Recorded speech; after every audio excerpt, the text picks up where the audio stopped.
ideme vyraziť takisto na tráť, jedem.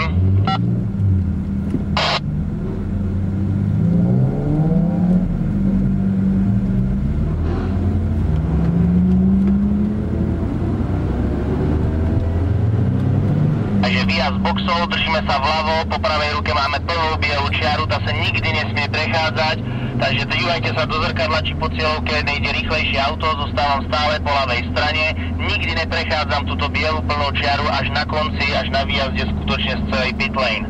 Prvá zákruta je na pravú ruku, kuželkami po ľavej strane je značené body, kedy je dobré začať brzdiť. Ideme na brzdy, nemusí byť až tak razantné tie brzdy, pretože tá zákruta sa dá prejsť s rýchlosťou okolo 80-90 km/h, samozrejme podľa odvahy a typu auta. Vrchol zákruty označený kuželom, na kuželku smerujem predné, pravé koleso za kuželkou, pozvolna rovnám kolesa, nechávam sa vynášať až na ľavú stranu medzi tie dve kuželky po ľavej ruke. Takže až ten výjazd na tú ľavú stranu. Snažte sa kopírovať tú moju stopu. Ideme na horizont, tento horizont je dobré prechádzať stredom alebo tak 2-3 metre od ľavého okraja, ale nie pri ľavej strane, pretože za horizontom sa to stáča doprava. Takže idem stredom cez horizont, rovne kolesa, mám stále rovno koleso a krásne ma to vynáša smerom k tým kuželkám na ľavú stranu. Ideme na brzdy, povolujeme brzdy a točíme do rýchlej zákruty na pravú ruku. Pozor, je to veľmi dlhá a rýchla zákruta. Sledujem, kde je vrchol označený kuželom, tam smerujem predné kolesa, za kuželkou rovnám kolesa a nechávam sa vynášať k ľavej strane. Pozor, tento výjazd je veľmi rýchly, až budete jazdiť sami. Vynáša, táto zákruta veľmi vynáša, takže trafiť a zostať na trati, neskončiť až v tom kačírku. Pozor na to vynášanie z tejto zákruty. Do veľmi rýchleho a srdcového horizontu. Tu vždycky pred týmto horizontom sledujte traťovú kontrolu na ľavej strane. Keby za horizontom bol nejaký problém a on tam mával vlajkou, aby ste včas na to dokázali reagovať. Cez tento horizont sa dá ísť až 200 km rýchlosťou, auto sa odľahčí, až dopadne opäť na vozovku, potom ideme na brzdy. Zostávam na ľavej strane a brzdíme.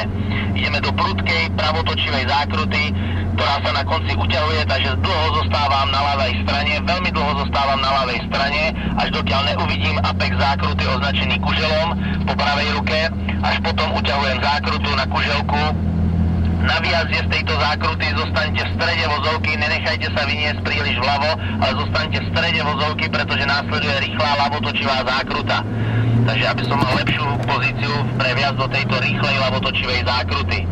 Môžem sledovať kuželku po ľavej ruke, na kuželku a na výjazdu z tejto zákruty opäť nenechať sa príliš vyniesť vpravo, ale maximálne do stredu trate, aby som potom hneď to mohol ľahúčko stáčať doľava a dívam sa na kuželku vpravo. Táto zákruta je veľmi rýchla, alebo dá sa ísť rýchlo, ale je zrádna, pretože sa 2-krát až 3-krát zalomí. Tuto ide sa stále pod plynom alebo len s ľahkým ubratím plynom a brzdím až v tomto mieste. Mám mierne zatočené kolesa, ideme na brzdy, vyrovnávam kolesa a dobrzďujem až k tej tretej poslednej kuželke. Stále zostávam na ľavej strane, to je to veľmi ťažké na to správne dobrzdenie a srovnanie auta. Stále zostávam vľavo, sledujem, kedy sa predo mnou objaví apex tej zákruty po pravej strane, až je tá kuželka, ktorá je posunutá veľmi, veľmi k výjazdu. Idem na apex, na kuželku, za kuželkou rovnám kolesa, dívam sa pred seba a vidím kuželku po ľavej ruke. Výjazd je rovno do tejto ľavotočivej zákrute cez kuželku a nechávam sa vynášať na pravú stranu. Tu pozor, musíte najprv srovnať auto, srovnané kolesa, až teraz brzdiť. Čiže až pred tou druhou kuželkou ideme na tvrdé brzdy. Toto je veľmi pomalý úsek, zákruta doľava, ktorá sa uťahuje na konci, ale výjazd sa otvára. Takže apex je posunutý viac nakoniec, ale na výjazde sa otvára, môžem akcelerovať, nechávam sa vynášať na pravú stranu, takže využite celú šírku tej trate. Zostávam vpravo, ideme do ľavotočivej stredne rýchlej zákruty, tu stačí len podradiť, není treba brzdiť a hlavne, aby ste nestratili rýchlosť na výjazde z tejto zákruty, pretože následuje horizont hore kopcom, takže aby som na výjazde mal stále dobrú rýchlosť, dobrú zaradenú rýchlosť a mohol akcelerovať na výjazd hore kopcom cez horizont. Výjazd je na pravú stranu. Užijem opäť celej šírky dráhy. Za horizontom pozorne sledujte svodidlá. Na konci svodidel je obslužná komunikácia až na úrovni tej obslužnej komunikácie idem na brzdy a tu pozor, pretože ideme z kopca dole a je tu zvlnený asfalt. Tu sa môže stať, že sa vám môže odľahčovať zadná časť auta a môže mať tendenciu uskakovať, ustreľovať do strany. Takže pozor na to, aby sa nepretočilo pri tom brzdení auto. Ide prudká zákruta doľava, túto zákrutu je lepšie predať, zostať dlho na tej pravej strane a na výjazde opäť zostávať vľavo. Áno, skutočne túto zákrutu predajte, je pomalá, na výjazde zostať vľavo, smerujem do pravotočivej zákruty, ktorá má apex opäť posunutý viac na výjazd.